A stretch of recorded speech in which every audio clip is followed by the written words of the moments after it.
Does Monday at the office feel like a storm? Not with Microsoft Copilot. That feeling when Copilot gets everyone up to speed instantly? It's sunny again. When Copilot simplifies complex data so your teams can act, that sun's shining on a beach. And when Copilot uncovers hidden insights, you're on that beach with your people, and you find buried treasure. That's Microsoft Copilot. Learn more at Microsoft.com/AI for all. The Presidencies of the United States is a proud member of the Evergreen Podcast Network.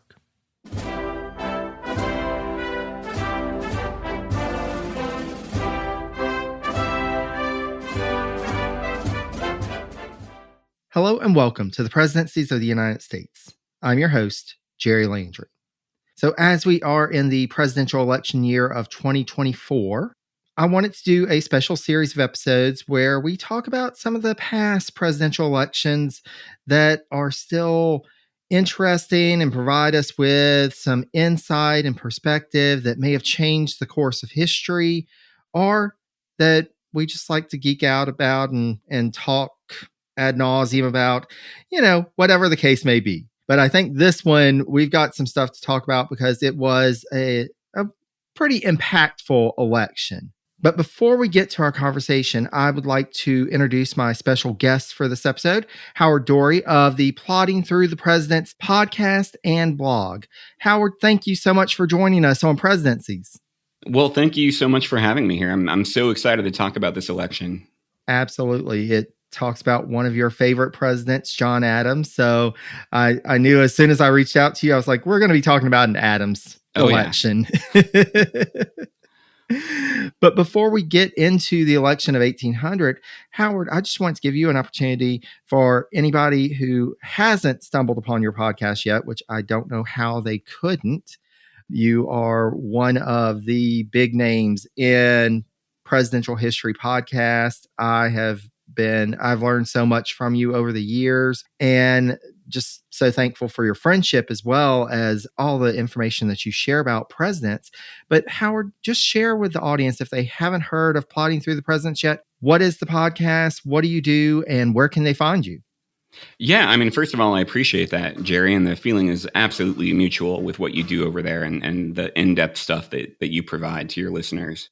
So Plotting Through the Presidents, it's an irreverent history podcast. I co-host it with my wife, Jess. And really what we do is we dig into lesser known stories from presidential history and the founders and the early United States. And I just take deep dives into rabbit holes of stories that might not be covered elsewhere or might not be covered so much. And I bring them to Jess, who doesn't know what I'm going to talk about ahead of time. So her reactions are raw and human. And we have a little, marital banter along with some deeply researched irreverent history that I hope can bring some fun knowledge to people who don't know anything about history. It's accessible to them.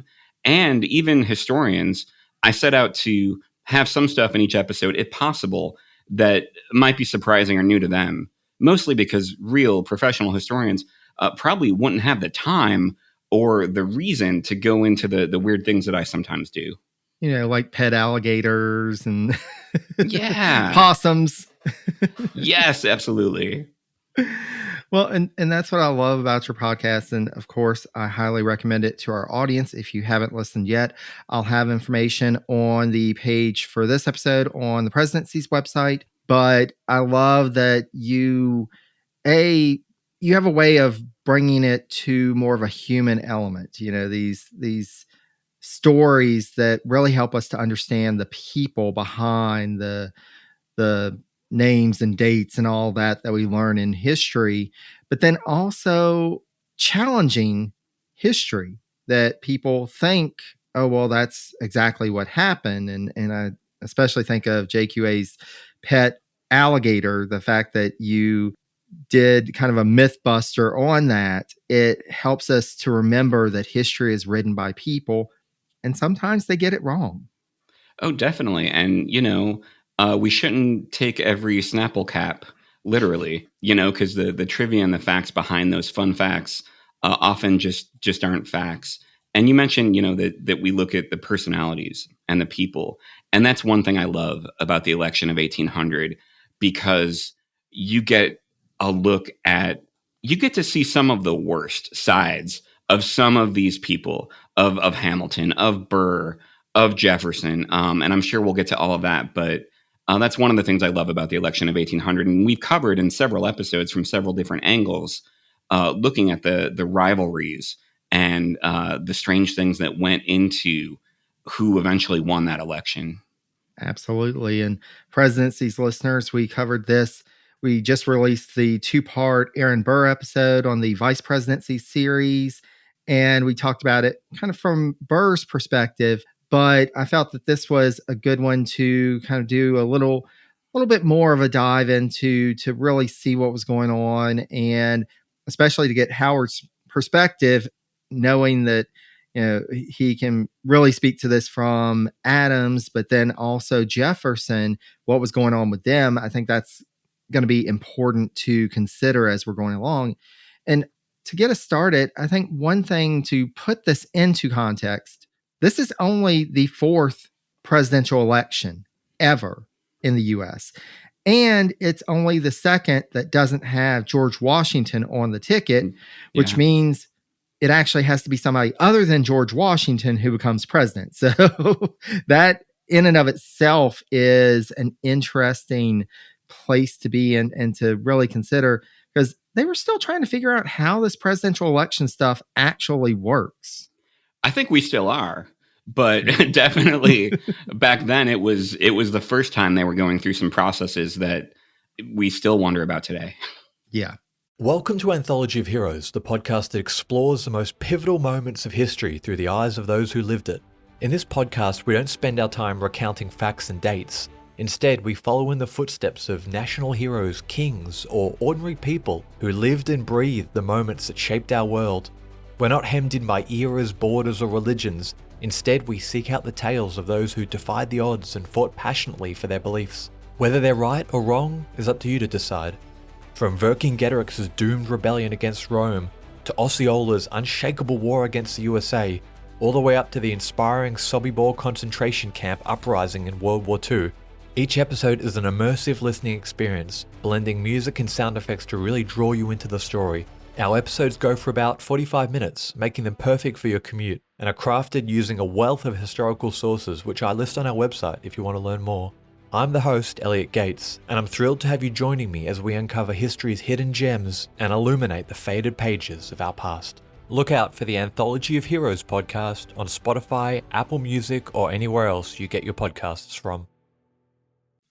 And what really adds the wrinkle to it, and what ultimately made this election so memorable, is that at that point, this was a time before the 12th Amendment. So this was a time before there was a designated electoral vote for president and a designated electoral vote for vice president. Everybody was just in this common pool. And with hindsight, of course, we're like, well, of course that's going to cause problems. But back then, they didn't really think about it, because when the system was originally put together, there were some people who were thinking about factions, but I think it went even further than those folks thought about. And there are some folks who really didn't see factions coming. They didn't see that this would become a thing. And therein lies the problem. When you've got a faction putting up a president and vice president, but the votes are just for president. Yeah, for sure. I mean, it's bizarre to think that that's how things worked back then. But yeah, they had some rose-tinted glasses when they built that system, thinking that, even if people had differences of opinions, certainly they could work together. And they did in a lot of ways, but it wasn't the way to run an administration, was to have two opposing folks at the head of it, which is why the vice presidency was, relegated to such a inconsequential role. I mean, it was from the start with Adams under Washington, but it continued to be so, because not only did the vice president have one job, presiding over the Senate, breaking ties, but as soon as the vice president wasn't on the same side as the president, there was no reason to have that person out front at all.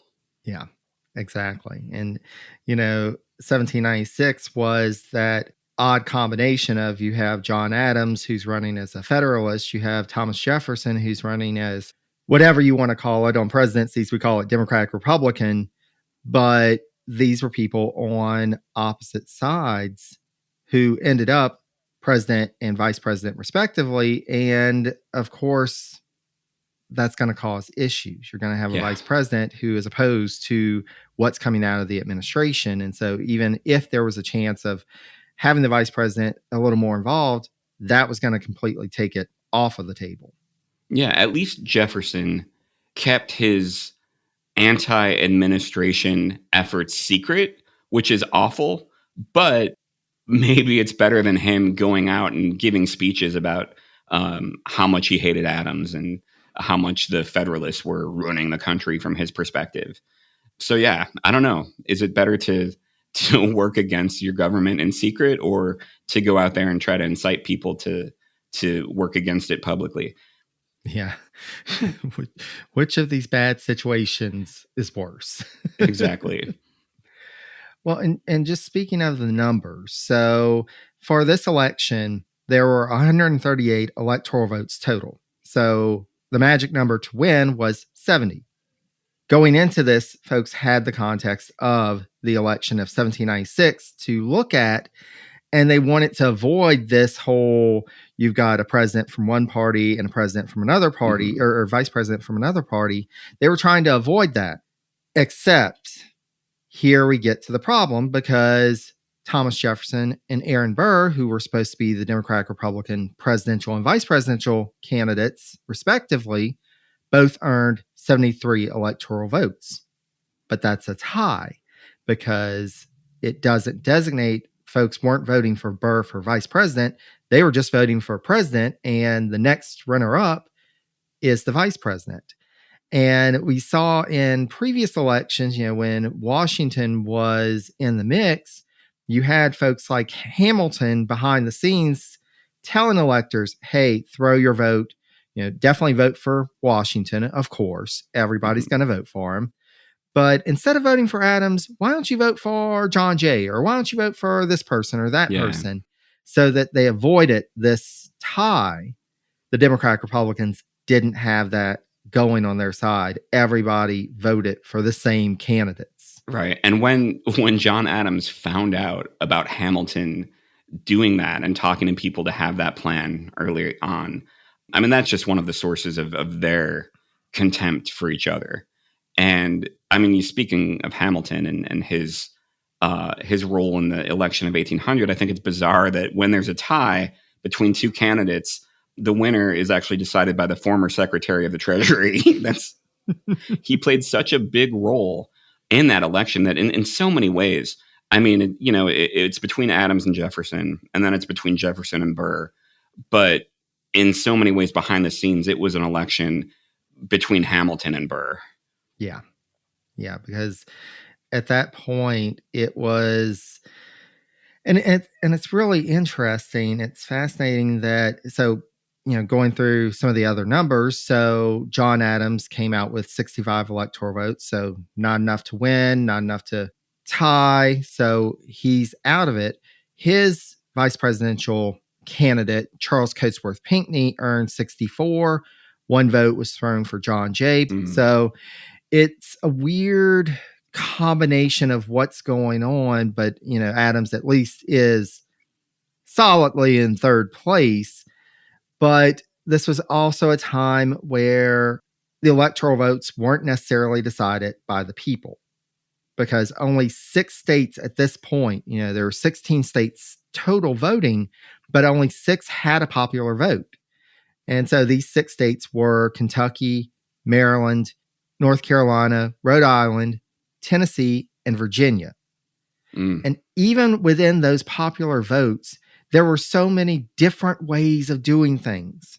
So we typically think of, we've got a couple of exceptions nowadays, but by and large, electoral votes go to the winner of the vote, the popular vote in that state. Only Rhode Island and Virginia were electors chosen by a statewide vote. Maryland and North Carolina divided their states into electoral districts, and each district chose one elector. Okay. What did Kentucky do? Do you know? So Kentucky, the state was divided into 2 electoral districts, and half of the state's electors were chosen by each district. Okay. Tennessee decided, you know what? All of this sounds really complicated. Let's go a step further. The state was divided into 3 electoral districts, and each district chose 3 people from each county in the district to elect an elector for the district. Wow. I mean, yeah, it's lovely that states have the power to decide how their elections are run, but I mean, you look today at like caucuses where people are like moving chairs around in a gymnasium, and you wonder like, how did we get here? Like, we still don't seem to be in a place where things make sense to me anyway. Yeah. Yeah.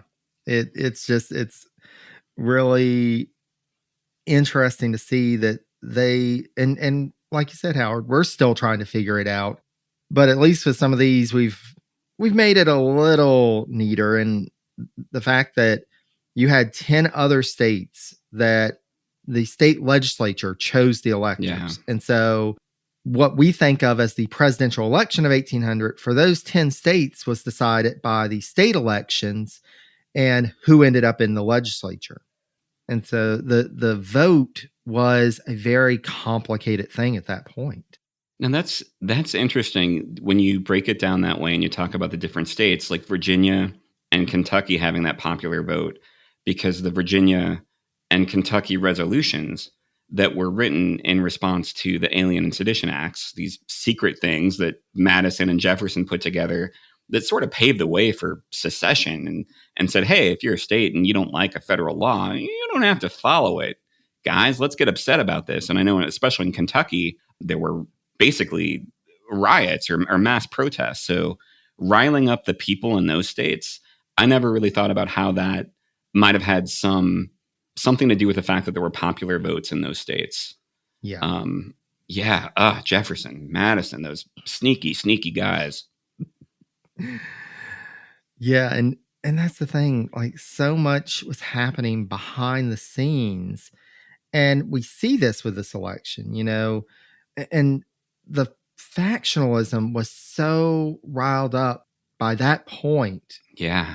They were convinced that the other side, either taking power or retaining power, was going to lead to disaster for the nation. It was going to be ruinous, whether it was Democratic Republicans thinking that Federalists were just going to take over everything and, create this new monarchy or aristocracy or whatever. And then vice versa, Federalists thinking that Democratic Republicans were just going to turn this into a complete chaotic situation. It was going to be anarchy. Yeah. And it's a godless country. Yeah. Hide your Bibles. Yeah. I found it interesting digging into this for an episode that how rife the country was with conspiracy theories. I didn't realize that those went kind of all the way back. And during this election, you talk about each side thinking the other side is going to destroy the country. There were serious fears of the Illuminati. Yeah. And it went both ways and in such an incredible kind of way. Like the Federalists first were saying that, these Democratic Republicans and their pro-France ways, they're in league with the Illuminati and they're taking over the Freemasons and they're going to separate, government from the people and take over. And it wasn't some edge case belief. Like George Washington wrote that he believed this was the case and that the leader of the Democratic Societies, and he must have been talking about Jefferson, certainly wanted to separate the people from their government and had these Illuminati beliefs. And that to me is the idea. I mean, by this time, Washington was out of power, but the fact that he was still, so in the Federalist camp and believing that. But then the Illuminati threat was flipped so that it was the Democratic Republicans saying, no, the Federalists are the Illuminati, this New England group of people that want to create this state religion and take over and have this sort of like religious monarchy. And they were a little bit better politically at convincing people. And that took hold. And that was, one small factor against John Adams. And it was so interesting to me to think that, we think about conspiracy theories nowadays and how it's not new. No, No, it's not. And also, and one of the things that I love studying about this election is that you also had plots. You had folks who were thinking, oh, well, we've got to do everything we can to get X party or X candidate in or out. Case in point, in New York, part of the reason why Aaron Burr was on the ticket is that he was leading Democratic Republicans to take more power in the state like they had never before. Yeah. And you have Hamilton and others reaching out to John Jay, who at that point was the governor of New York, Federalist, and saying, yeah, okay, we realize that Democratic Republicans are taking the state legislature, which means that the votes will go to Jefferson. How about we change how we choose the electors, like right now, and then we can figure out some way to throw those votes to Federalist candidates? And John Jay was like, no, the people chose. We lost. Yeah. We're not going to do that. We're not going to pull these shenanigans. But then on the other side, you also have these folks, and especially as we get, further on and, we're having to deal with what to do about this tie vote in the Electoral College. You have people reaching out to James Monroe, who was the governor of Virginia, and saying, if they try and stop Jefferson from becoming president, we need to raise a militia and march on Washington. We need to make sure we will have Jefferson as our president. And James Monroe was like, maybe we need to just cool down a little bit. I think it's going to work out, but we'll put a pin in that. But you had these plots and people really thinking, how can we manipulate this election? Yeah.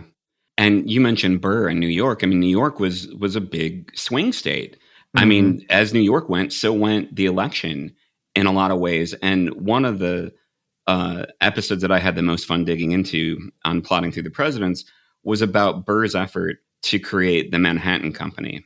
Mm-hmm. And, I didn't realize, again, I related to modern elections. You think about COVID and the pandemic. In the election of 1800 and probably 1796 as well, one of the biggest threats to the country was yellow fever. It was something that, it had literally decimated, taken out 10% of Philadelphia in 1793. There was another big outbreak in 1797, but New York City needed clean drinking water. They didn't understand that mosquitoes were the cause, but they understood that something about the water, we don't want this stagnant water around. It can't be helping things.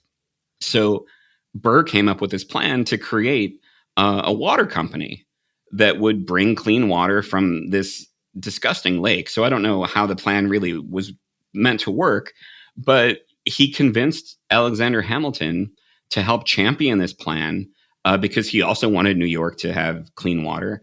And Hamilton helped vouch for it. He got the charter for the Manhattan Company, but buried within, the charter was this clause that any excess funds they had, they could use however they wanted. And so it really wasn't a water company at all. It was a ploy to create a bank. And that bank would be friendlier to Democratic Republicans than any of the banks that Hamilton ostensibly controlled. So that bank and the funds that it was able to help provide to Republican candidates and Republican, just Democratic Republican people in New York really helped sway the election in a way that Jefferson credited Burr and that bank with winning the election for the Republicans. And all because people were afraid of yellow fever.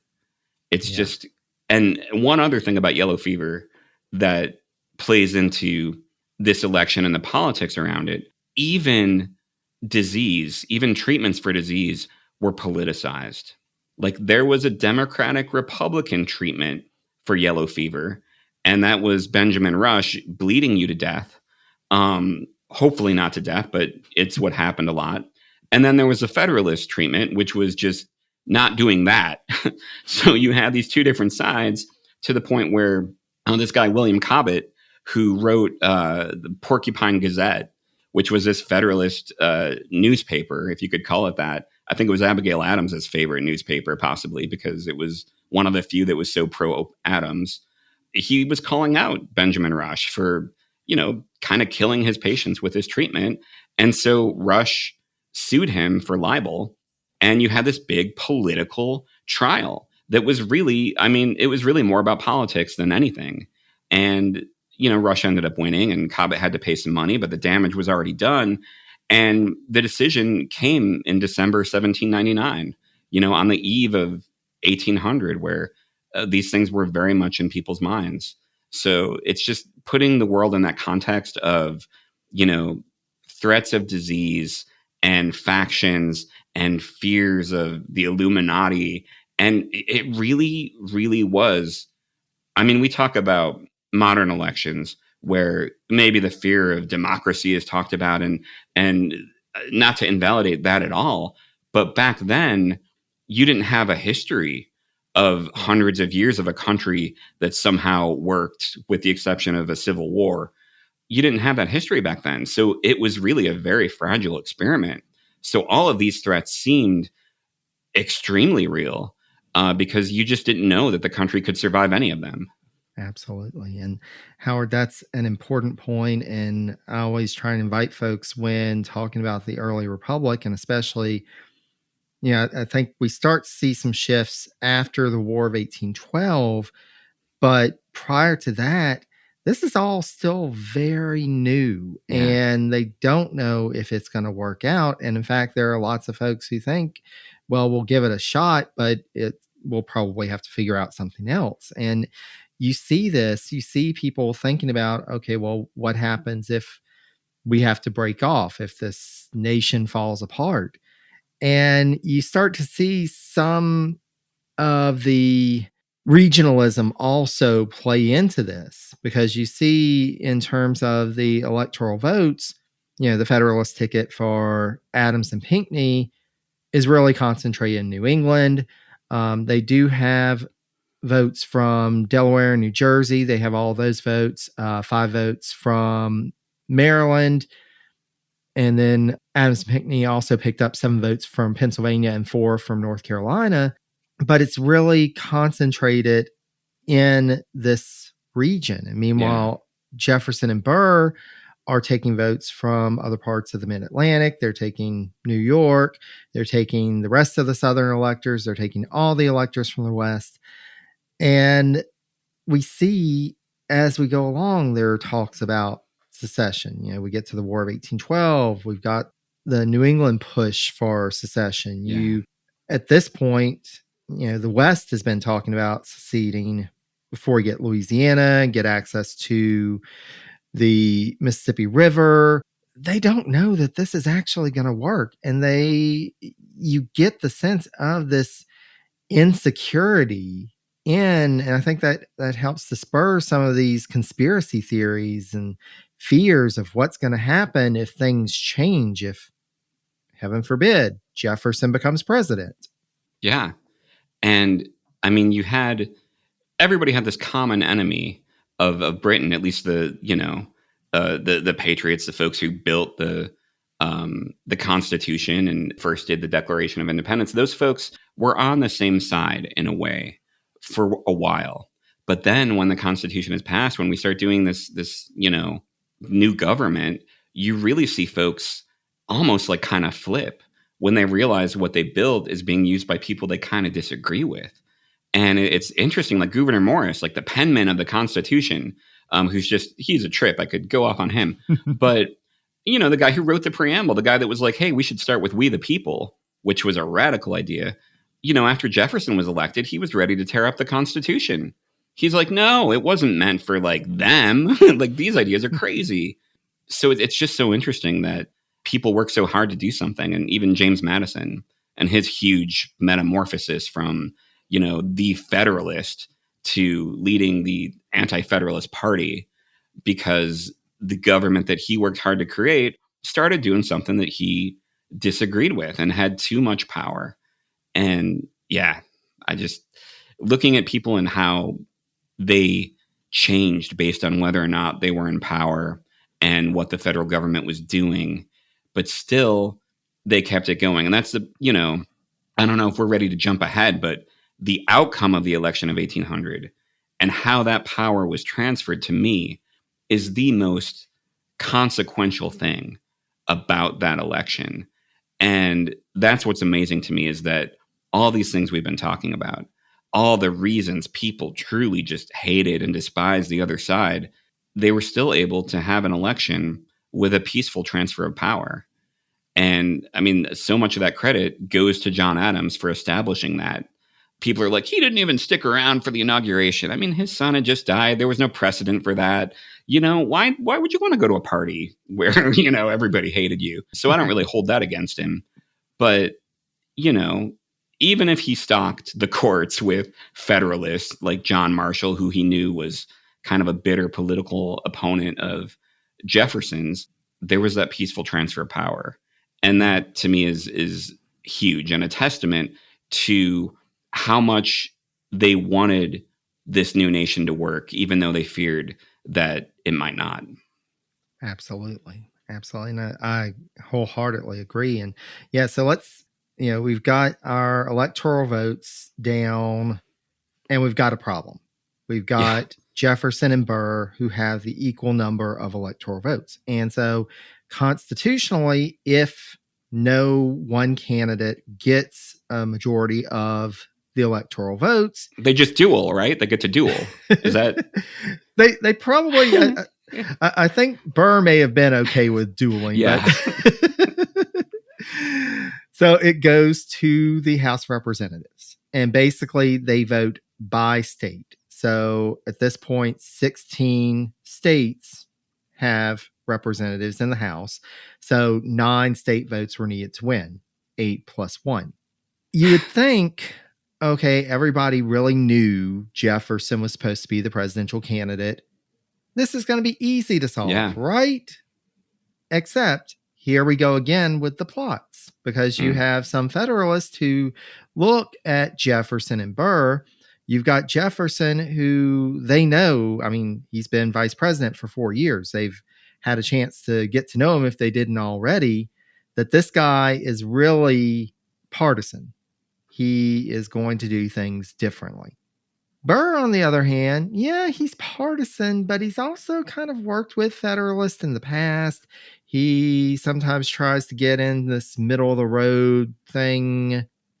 Maybe, I mean, he technically could become president, so maybe he would be easier to work with than Jefferson.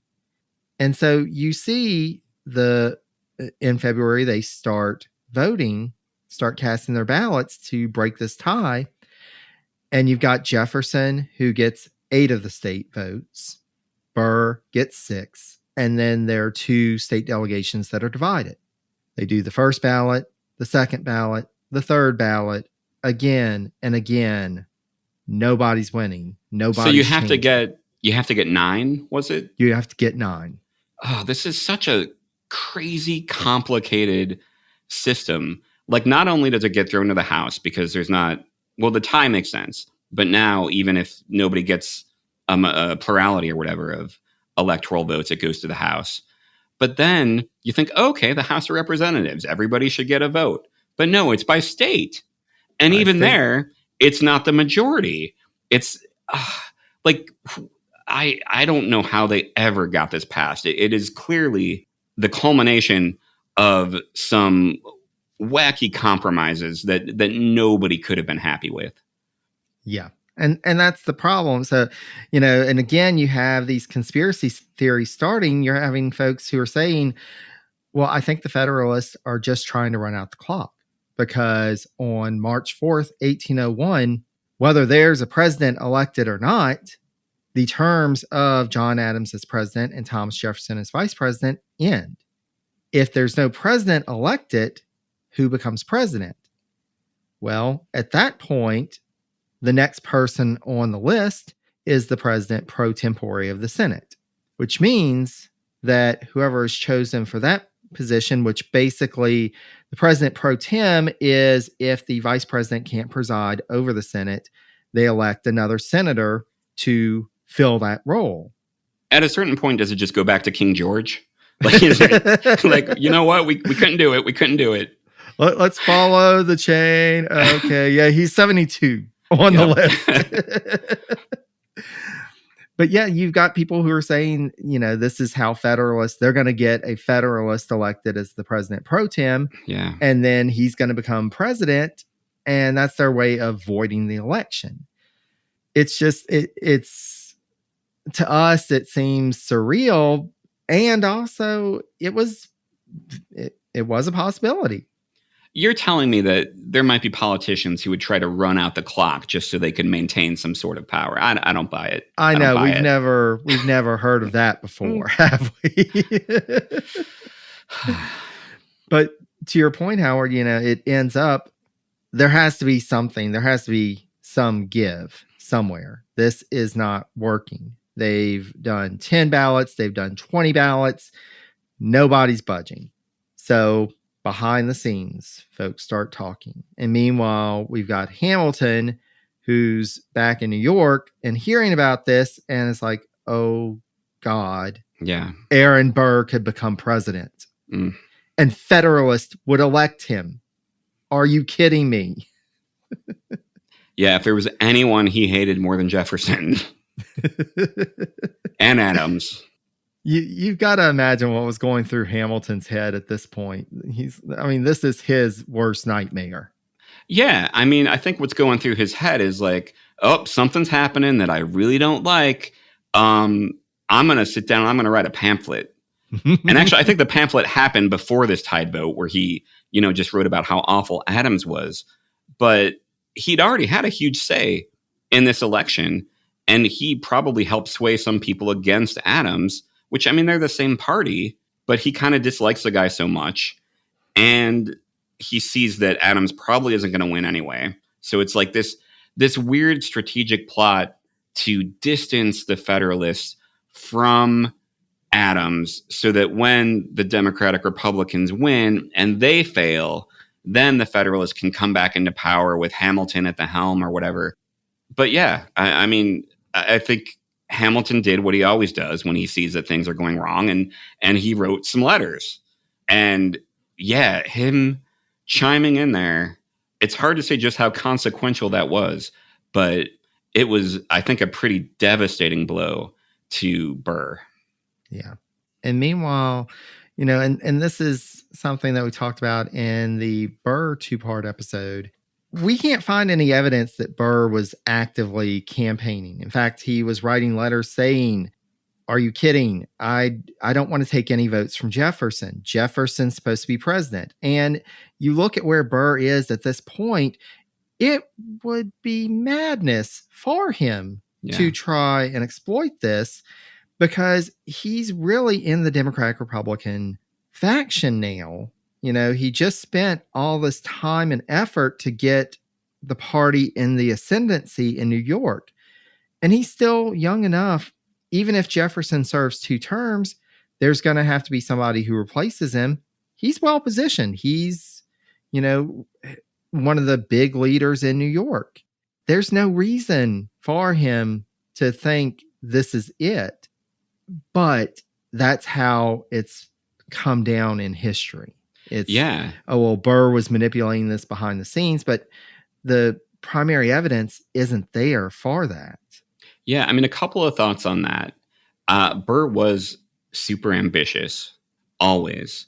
So no matter what, I don't see him being like, I'm not going to take the presidency if it's given to me.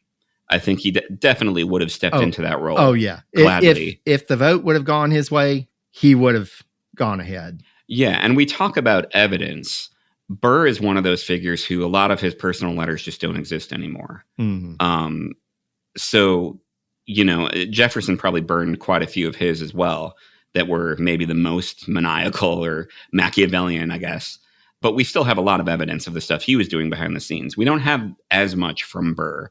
So while I believe he wasn't actively campaigning for that role, I think there may be more that we just don't know about that. And there was enough going on that certainly Jefferson was convinced that Burr was not doing enough to make it clear that Jefferson should be president. And Jefferson held that against Burr forever. to the point where as president, Jefferson was like, hey, what can I do to get Burr killed? Yeah, that was not a happy time between the two of them. Yeah. And again, you think through, and this was a completely unprecedented. I mean, this was constitutional crisis time. And this is something that they hadn't experienced before. And so you kind of see, and again, that kind of insecurity in Jefferson's part that, oh, well, Burr's not doing enough. Well, what is he supposed to do? What really needs to be done to move this along? He's saying, I'm not going to campaign for votes against you, but and you see this in the presidency at this time so many times. You see Washington doing this. You see Adams doing this. Oh, well, so-and-so just isn't doing enough. Yeah. But it's not really clear what they were supposed to do, but it creates a grudge and it creates these bad feelings. But just like with anything else, the true Washington, D.C. way, backroom deals, because they know one way or another, a Democratic Republican, at least if they don't run out the clock and the president pro tempore is a Federalist and he becomes president. But by and large, they're finally coming to the realization, hey, a Democratic Republican is going to be president. Patronage. You've got all these Federalist office holders who are probably going to be out of a job because either Jefferson or Burr is going to have to reward some folks for helping them along the way. But maybe we can work out a deal where we go ahead and settle this thing and you don't turn them all out. Maybe we've got a few folks who just remain in place. You just leave them alone and we'll be fine. And so then we see, the first 35 ballots, 35 ballots, 8 votes for Jefferson, 6 votes for Burr, 2 votes divided. So then we finally get to the 36th ballot and we see some votes shift. So this way Jefferson ends up not just with 9, but 1 extra, 10. He ends up with 10 of the state delegations voting for him, 4 for Burr, and 2 divided. And so finally, we have Jefferson as the 3rd president of the United States. Wow, what a road, Yeah.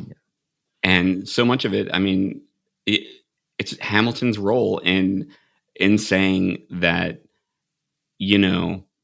Jefferson is all of these horrible things, sure, yeah, but Burr is so much worse and doesn't even have like a moral compass. That's interesting. And then, so yeah, you have Jefferson step in and that's the revolution of 1800, as they like to call it. Yeah. And, to your point, Howard, that's one thing that, again, this is one of those unprecedented times. You have a change of party. You have a president from one party who is giving way to a president of another party. How is this going to work? Is everybody going to be okay with it? What's going to happen? And to pretty much everybody's surprise, it's actually very peaceful. It's, it isn't rioting in the streets. It isn't somebody trying to make a power play. It's just Adams leaves the White House. He goes home. Jefferson is inaugurated. He moves into the White House. It's done. Yeah. And I think to your point earlier, Howard, I think this is one of the greatest lasting legacies of this election is that we had a peaceful transfer of power. It established that precedent that's played out for the most part. Yeah. Yep. You're right. It's played out now, but for a long time it was going. Yeah, no, it was huge. And it's something that, you just take for granted that's a part of the United States and how it works. And doesn't that happen everywhere? And you don't think that was a radical thing, that this transfer of power between political parties, I don't know if that ever happened anywhere before like that. Yeah. A uniquely American thing at the time that, we're trying to spread and has had various degrees of success. But yeah, it really is incredible how it set the tone for future elections. and just gave people a faith in the system that, hey, there's a reason to vote. There's a reason we have elections. They're going to have consequences. And if you don't like the country, you can change it in these ways. If that had gone differently, I don't think people would have had faith in the system. And I don't think it would have lasted nearly as long. Yeah, exactly. This is one of those key moments. It's one of those key legacies that helps build what was to come. And with this new system, this was only the fourth presidential election ever in the US. They're still relying a lot on faith that this is actually going to work out like it should, like the plan. And that faith has to continue. And this helps to build that and strengthen that yes, we are going to have peaceful transfers of power. If one party isn't doing what they should, they can be voted out and new leadership can come in. And that's an amazing thing. It's also so precious. Yeah. It's so precious. And you talked about how that wasn't just something that happened. That depended on a lot of people following the system, even like James Monroe in Virginia saying, hey, let's not plan to take up arms if there's a result we don't like. And James Monroe, he just wanted to shoot people. Like, Oh, yeah. So for him to say, no, let's be cool about this. That's pretty big, because they all had this kind of sense of honor that they had agreed to this political system and an agreed set of truths and results and things that they would do that enough of them stuck to make it work. Yeah. And we see with Jefferson taking power, yes, there were some of these backroom deals of, oh, well, let's just go ahead and keep this person in place in this federal position. But really, Jefferson is even like, you know what? I don't want to completely clear house. There are some Federalists who are in office who are doing a good job. Why would I want to mess with that? Yes, there are some replacements. Yes, he does get some Federalists out. Yes, they do try and completely upend the judicial system and try and get John Marshall out. I think that was his ultimate goal with all the impeachment trials. But you still have this idea that we're going to keep going and we're not going to completely overturn everything, and you even see some of the Democratic Republicans, those folks who were so opposed to the national bank, who you get to the recharter of the bank in Madison's presidency, and they're like, you know what, this really is a good idea. Hamilton was right about this. Maybe it's a good idea to have some money around. A stop clock is right at least twice a day. Yes. Yeah, no, it's totally agree. How they, and I think it comes back to that sort of sense of honor, and they wanted to be seen as, respectable people who believed in the American experiment. So it kind of helped that there was this feeling that you can be sneaky as hell behind the scenes. You can do all this kind of nefarious stuff to try to convince people, but you're trying to convince them to vote certain ways, to play the game of the election at least, and follow these rules. But outside of that, you don't have to be, good and moral or honest in a lot of ways, but you still have to kind of play this game. Yeah, that's sort of the agreement they came to, and they were certainly playing politics behind the scenes. Absolutely. But as kind of a coda to this, as we're wrapping up our conversation on the election of 1800, there's one more person that I want to talk about, John Adams. Yeah. Howard, what's your impression of Adams's processing of this electoral loss for him and having to go into retirement? Yeah, I think it was a mixed bag. I think that the idea of going home, hanging out with Abigail in a house that wasn't leaking everywhere, I think that a lot of him was okay with that idea. But his pride, I think, was very hurt by not being reelected. Serving as president, I don't think he enjoyed that all that much, but having the knowledge that his country wanted him to be president was probably more important to him. So I look at that, and I think it was, probably the best thing for him in a lot of ways to be sort of relieved of that. But I do think that, going on with his perpetual feeling that history would slight him, I think that his efforts during his administration to avoid war with France and things he did around that really weren't rewarded or seen in the light that they should have been. And so much of his presidency, even now, is focused on the Alien and Sedition Acts, which I think are, they were a terrible idea. They were certainly against the First Amendment, against the spirit of the country.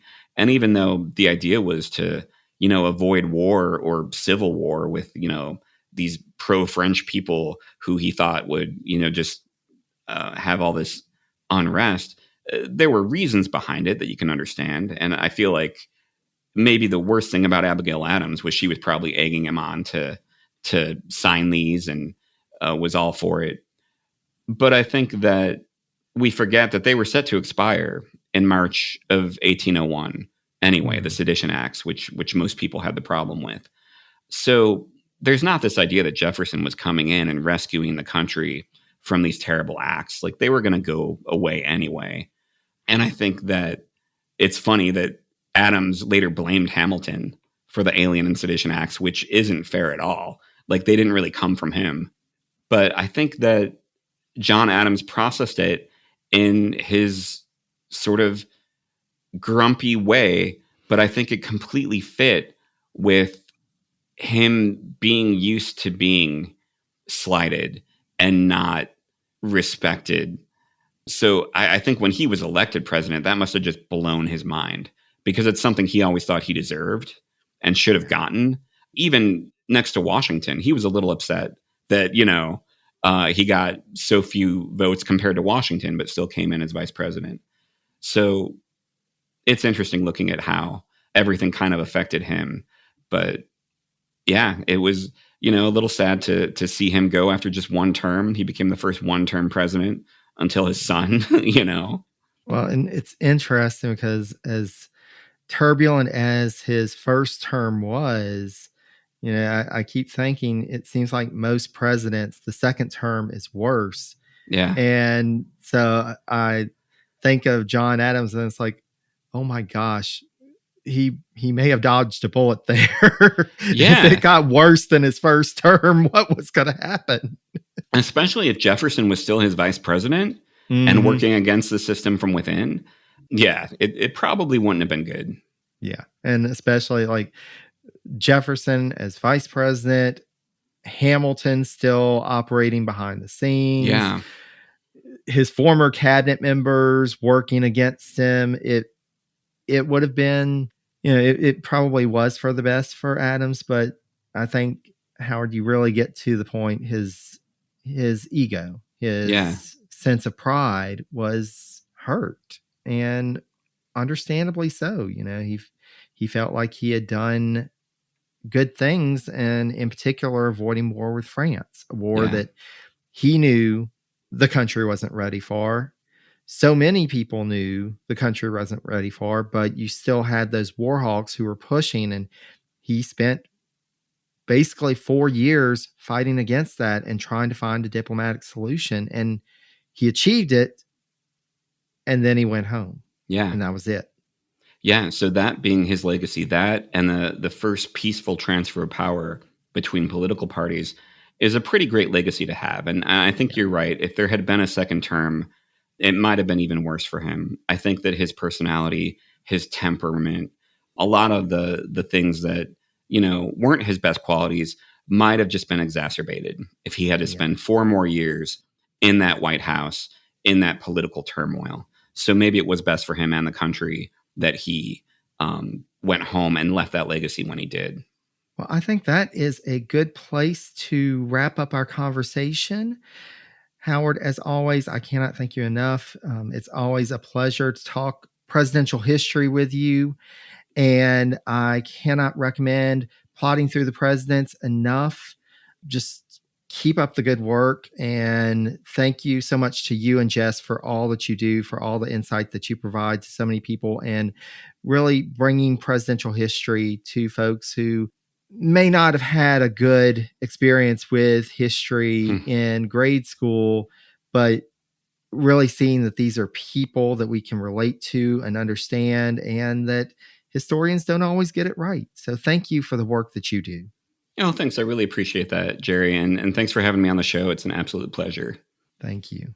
And for our listeners, thank you for joining us. I hope that this conversation helped to enlighten your knowledge of the election of 1800. Of course, there are so many books available about that election. If you want to do more of a deep dive, check it out. You can check out episodes of Plotting Through the Presidents and the Presidency's podcast that cover it. I imagine that we'll end up coming back to it again at some point. Who knows? But I hope that this has been enlightening for you. Thank you so much for joining us. And until next time, stay safe and healthy, be kind to one another, and take care, dear friends.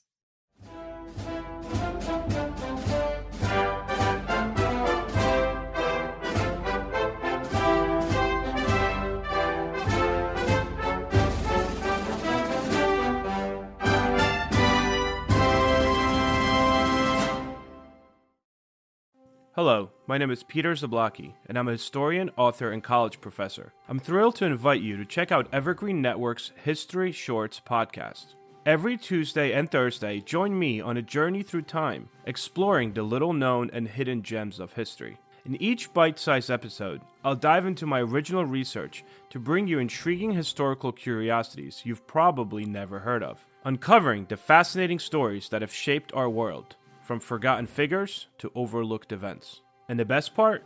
I've condensed all this historical goodness into manageable chunks, perfect for your on-the-go lifestyle. Whether you're commuting to work or squeezing in a quick break, History Shorts fits into the little time you probably think you don't have. Subscribe now and never miss an episode of the History Shorts podcast, available wherever you get your podcasts.